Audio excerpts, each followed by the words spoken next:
Okay, so I'm taking a break from scaling to get feet done, because this little critter doesn't have feet. So I have debated about this for a few weeks on what material I was going to use, because I have had really bad luck with a good strong material that's durable enough to withstand the knocking around that all my dragons seem to take. Did a little research, and we're gonna go with the polymer clay one more time. Don't think it's gonna work. Then I have these little wire forms here. This is the front leg. And then this is a back leg. So I have 2 back legs and 2 front legs. And hopefully they will be strong enough without breaking or cracking or any one of the number of things that I find that I don't like polymer clay with. But I don't really have a choice, because I can't really think outside of a resin what I can use, and I don't really have mold to cast resin feet with, and even then I think I'd have a problem. So I go with wire forms for feet and then polymer clay on top of it. Hopefully it will work.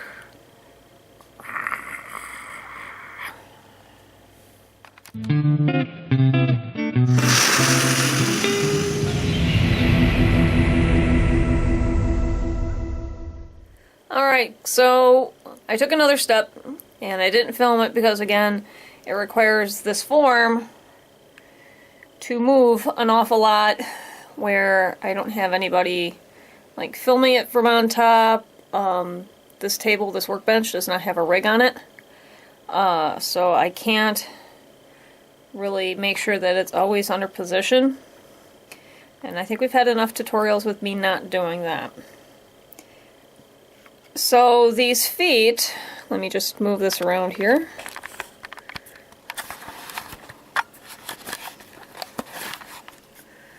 So these feet right here, there's these front feet which have 3 toes, and then these back feet which have 4 toes. We're trying this kind of new method. I've seen an awful lot of polymer clay artists use this. So what I did is I took this 18-inch steel wire and cut out some sections, and those are the primary sections that fill the toes. And then I took this much lighter wire, which I'm sure is probably like, I'm gonna go with maybe like a 40 gauge wire, and wrapped it around with, of course, some needle nose pliers and wire snips and another set of pliers, until I got a really nice, good, tight, firm foot. And then I coated it with a thin layer of polymer clay. This is just kind of a sample here. When you get this polymer clay, it's rather stiff. It does hold for years. Like this stuff, I actually use this on Morocco, which is why I'm really not too fond of using polymer clay, because I had some really bad experience with it. I'm hoping that these are going to be a little bit more durable. But basically I just kind of pressed this into the cracks in between the wires and then had it form down into the claws. Baked it, and then I went in with our file sets and filed down these claws so that they look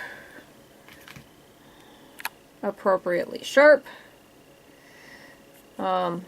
and took some plaster and some fabric, kind of made some wrists right here, and all these front claws, which aren't going to be really supporting anything, are still a little bit bendy. Keep in mind they're kind of mounted into foam right here, and hopefully by the time we actually get to putting in some texture that'll kind of reinforce that.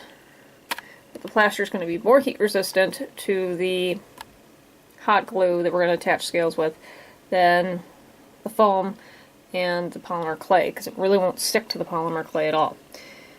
So let's talk about these back feet, these bad boys. Alright, so the back feet are gonna, originally I was gonna have these bad boys kind of holding up an awful lot of weight, which is why the ankle joint is much thicker and the back leg area is thicker.